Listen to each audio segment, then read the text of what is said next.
Hello friends, welcome back to my channel. So நம்ம இன்றைக்கி இந்த வீடியோவில் என்ன பண்ண போகிறோம்னா, ஒரு குயிக்கான 2 மினிட்ஸில் பண்ணுற பிரெட் ஆம்லேட் ரெசிபி தான் பண்ண போகிறோம். ஸோ வாங்க வீடியோக்குள்ளே போகலாம். ஸோ இதுக்கு என்னெல்லாம் தேவைன்னு பார்த்தீங்கன்னா, எக்கை பீட் பண்ணி வச்சுருக்கிறேன், ஒரு க்ரீன் சட்னி அரைச்சி வச்சுருக்கேன், கொஞ்சம் ஆனியன்ஸ் தேவை. ஸோ இந்த க்ரீன் சட்னி எப்படி அரைக்கலான்னு பார்க்கலாம். ஸோ ஒரு கை அளவுக்கு மின்ட் லீவ்ஸு, அப்புறம் ஒரு 2 டேபிள் ஸ்பூன் தண்ணி, அதுக்கப்புறம் ஒரு முழு பச்சை மிளகா, அப்புறம் ஃப்ரெஷ்ஷாக நம்ம ப்ரிப்பேர் பண்ண மைனஸ், இல்லைனா ரெடிமேடாக கிடைக்கிற மைனஸ் ஒரு 4 டேபிள் ஸ்பூனு இதெல்லாம் போட்டு மிக்ஸி ஜாரில் நல்லா அரைச்சி எடுத்துட்டோன்னு வச்சுக்கோங்க, ஒரு சட்னி மாதிரி ரெடி ஆயிரும்.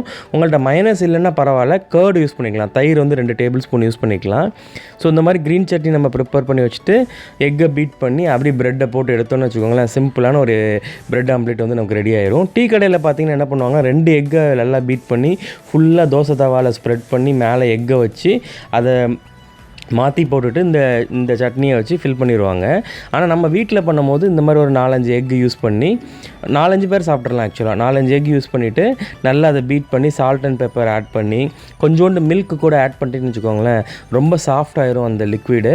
அதில் நீங்கள் ப்ரெட்டை டிப் பண்ணி நல்லா டோஸ்ட் பண்ணும்போது ப்ரெட்டு ரொம்ப சாஃப்டாக ரொம்ப டேஸ்டியாக இருக்கும். ஃப்ரெண்ட்ஸ், இந்த ரெசிபி பார்க்குறதுக்கு ரொம்ப சிம்பிளாக தெரியும், ஆனால் ரொம்ப டேஸ்ட்டாக இருக்கும். மறக்காமல் ட்ரை பண்ணி பாருங்கள்.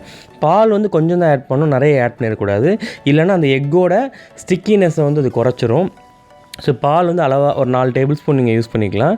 நல்லா பீட் பண்ணிவிட்டு எக்கை நல்லா டிப் பண்ணி தோசை தவாவில் நல்லா ஹீட் பண்ணதுக்கப்புறம் அதை போட்டு நல்லா ரோஸ்ட் பண்ணி எடுக்கணும். ஸோ இந்த ரோஸ்ட் பண்ணும்போது என்ன பண்ணலான்னா, பட்டர் இல்லைனா கீ நீங்கள் சுற்றி விட்டுக்கிட்டிங்கன்னா அது ஒரு ஸ்பெஷல் டேஸ்ட்டு. எண்ணெய் ஊற்றுனீங்கன்னா அந்தளவுக்கு டேஸ்ட்டாக இருக்காது.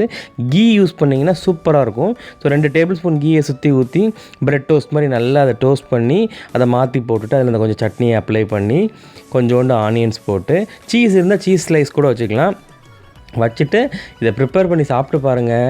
நீங்கள் நிச்சயமாக கமெண்ட்டில் போடுவீங்க சூப்பராக இருந்துச்சுன்னு சொல்லிட்டு. எனக்கு ரொம்ப சிம்பிளான ரெசிபி, மறக்காமல் ட்ரை பண்ணி பாருங்கள். யாருனாலும் செய்யலாம், சமையல் தெரியாதவங்க கூட இது சிம்பிளாக செஞ்சுக்கலாம். ஸோ என்னோடய வீடியோ பிடிச்சிருந்துச்சுன்னா மறக்காமல் என்னோடய சேனலை சப்ஸ்கிரைப் பண்ணுங்கள், இந்த வீடியோ லைக் பண்ணுங்கள், கமெண்ட்ஸ் போடுங்க மறக்காமல் என்னோடய வீடியோஸ் பற்றி. உங்கள் ஃப்ரெண்ட்ஸ் அண்ட் ஃபேமிலிக்கு ஷேர் பண்ணுங்கள். ஃப்ரெண்ட்ஸ், தேங்க்ஸ் ஃபார் வாட்சிங் my videos. Friends, see you all in another video. Bye.